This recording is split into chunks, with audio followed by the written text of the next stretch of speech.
2026 FIFA ലോകകപ്പ് ആവേശകരമായി മുന്നേറുകയാണ്. ഓരോ മത്സരവും ഓരോ ചരിത്ര രചനയാണ്. അർജന്റീനയും അൾജീരിയയും തമ്മിലുള്ള മത്സരത്തിൽ ലോകം കണ്ടത് അവിശ്വസനീയമായ ഒരു പോരാട്ടമായിരുന്നു. ലയണൽ മെസ്സിയുടെ ഹാട്രിക് മികവിൽ 3-0 അർജന്റീന അൾജീരിയയെ തകർത്തുവിട്ടു.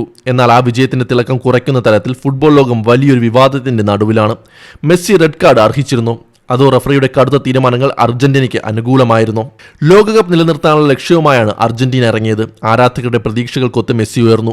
17-ാം മിനിറ്റിൽ മെസ്സി അർജന്റീനയ്ക്ക് ആദ്യ ഗോൾ നേടി. ആ ഗോൾ നേടിയ ശേഷം മെസ്സിയുടെ കണ്ണുകൾ കണ്ടത് ആവേശവും വികാരവുമായിരുന്നു. തന്റെ 16-ാം ലോകകപ്പ് ഗോളുമായി മിറോസ്ലോവ് ക്ലോസയുടെ റെക്കോർഡിനൊപ്പമെത്താനും മെസ്സിക്കായി. അർജന്റീനയുടെ കളിശൈലിയും മെസ്സിയുടെ ഫോമും ആരാധകരെ ഏറെ സന്തോഷിപ്പിച്ചു. മത്സരത്തിൽ അൾജീരിയയ്ക്ക് ഒരവസരവും നൽകാതെയായിരുന്നു അർജന്റീനയുടെ കുതിപ്പ്. എന്നാൽ മത്സരത്തിന്റെ ഒന്നാം പകുതിയിൽ സംഭവിച്ചൊരു വലിയ കാര്യം കോളിളക്കമാണ് സൃഷ്ടിച്ചത്. മെസ്സി ഗോൾ നേടിയതിന് പിന്നാലെ അൾജീരിയൻ ഡിഫൻഡർ ഐസ മണ്ടിക്കെതിരെ നടത്തിയ ഒരു സ്റ്റഡ്സ് അപ്പ് ടാക്കിൾ വീഡിയോയിൽ വളരെ വ്യക്തമായി കാണാം. അത് അത്ര നിസ്സാരമായ ഒന്നല്ലെന്ന്. ഒരു പ്രൊഫഷണൽ ഫുട്ബോളുടെ കാലിന് ഗുരുതരമായി പരിക്ക് പറ്റാൻ സാധ്യതയുള്ള ടാക്കിളായിരുന്നു അത്. റഫറി ഉടൻ വിസിൽ മുഴക്കി അൾജീരിയയ്ക്ക് ഫ്രീ കിക്ക് നൽകി. എന്നാൽ വിശ്വസിക്കാനാവുന്നില്ല, മെസ്സിക്ക് ഒരു കാർഡ് പോലും നൽകാൻ റഫറി തയ്യാറായില്ല. VAR സംവിധാനമുണ്ടായിട്ടും ആ തീരുമാനം തിരുത്തപ്പെടാത്തത് ആരാധകരെ വല്ലാതെ ചൊടിപ്പിച്ചിട്ടുണ്ട്. സോഷ്യൽ മീഡിയ ഇപ്പോൾ രണ്ടായി വിഭജിക്കപ്പെട്ടിരിക്കുകയാണ്. ഫുട്ബോൾ ആരാധകർ റഫറിക്കെതിരെ ആഞ്ഞടിക്കുകയാണ്. ഏറ്റവും വ്യക്തമായ റെഡ് കാർഡ് മെസ്സി ആയതുകൊണ്ട് മാത്രം രക്ഷപ്പെട്ടത് എന്നൊരാൾ കുറിച്ചപ്പോൾ മറ്റൊരാൾ പറഞ്ഞത് ഇതൊരു ലജ്ജാകരമായ തീരുമാനമാണ്. ഫുട്ബോൾ നിയമങ്ങൾ എല്ലാവർക്കും തുല്യമായിരിക്കണം എന്നാണ്. മെസ്സിയെ സ്നേഹിക്കുന്നവർ പോലും ആ ടാക്കിൽ അനാവശ്യമായിരുന്നുവെന്ന് സമ്മതിക്കുന്നുണ്ട്. മത്സരത്തിൽ മെസ്സിക്ക് കാർഡ് നൽകിയിരുന്നുവെങ്കിൽ കളിയുടെ ഗതി തന്നെ മാറിയനെ എന്ന് കരുതുന്നവരും കുറവല്ല.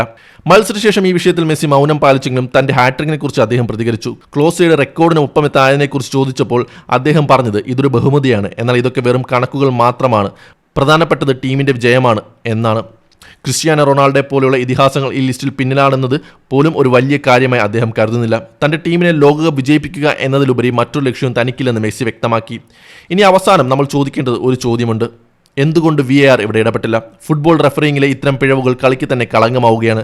മെസ്സിയുടെ ആ ടാക്കിൾ റെഡ് കാർഡിന് അർഹമായിരുന്നു എന്നത് ഫുട്ബോൾ വിദഗ്ധരും സമ്മതിക്കുന്ന കാര്യമാണ്.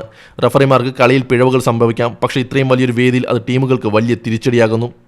അർജന്റീന മുന്നോട്ട് കുതിക്കുമ്പോൾ ഇത്തരം വിവാദങ്ങൾ അവരെ ബാധിക്കുമോ? എന്തായാലും കാത്തിരുന്ന് കാണാം. ഫുട്ബോൾ ലോകം അപ്പോഴും മെസ്സിയുടെ ഹാട്രിക്കിനെ ഓർക്കും, ഒപ്പം ആ വിവാദ ടാക്കിളിനെയും.